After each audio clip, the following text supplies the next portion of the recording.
Hello বন্ধুরা, আজকে আমি তোমাদের সাথে বাঁধাকপির রেসিপিটি শেয়ার করছি। প্রথমে এখানে আমি বাঁধাকপিটা কেটে, আলু কেটে, টমেটো, লঙ্কা ও কড়াইশুঁটিটাকে বেছে রেখে দিয়েছি। এবার এখানে আমি একটা আদা, টমেটো, লঙ্কার পেস্ট বানিয়ে নিয়েছি। এবার কড়াইতে সর্ষের তেল গরম করে সাদা জিরে ফোড়ন দিয়ে আলুটাকে কড়াইয়ে ছেড়ে দিয়ে হালকা করে ভেজে নেব। ভেজে নেওয়ার পর এখানে কড়াইশুঁটি, টমেটো, লঙ্কাটা দিয়ে বেটে রাখা পেস্টটাকে দিয়ে দেবো। তারপর একে একে মশলাগুলো দিয়ে দেব। হলুদ গুঁড়ো, জিরের গুঁড়ো, লঙ্কা, নুন সমস্ত কিছু দিয়ে ভালো করে আবারও একটু নাড়িয়ে নিতে হবে।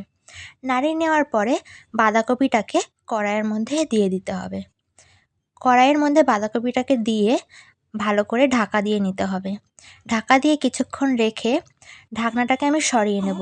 নিয়ে বাঁধাকপিটাকে আবারও একটু ভালো করে নাড়িয়ে নেব। ভালো করে নাড়িয়ে নেওয়ার পরে যখন আমি দেখব বাঁধাকপিটা একটু হয়ে এসেছে, তখন আমি বাঁধাকপির মধ্যে চিনি দিয়ে দেব। চিনি দেওয়ার পরে তাতে একটু নামানোর আগে গরম মশলা ছড়িয়ে আমি সার্ভ করে দেব। আপনারাও বাড়িতে এই রেসিপিটি ট্রাই করে দেখুন, আপনাদেরও অনেক ভালো লাগবে। ভালো লেগে থাকলে আমার চ্যানেলটাকে সাবস্ক্রাইব করে আমার ভিডিওতে লাইক এবং কমেন্ট করে ভিডিওটি শেয়ার করে দেবেন। নমস্কার সবাইকে।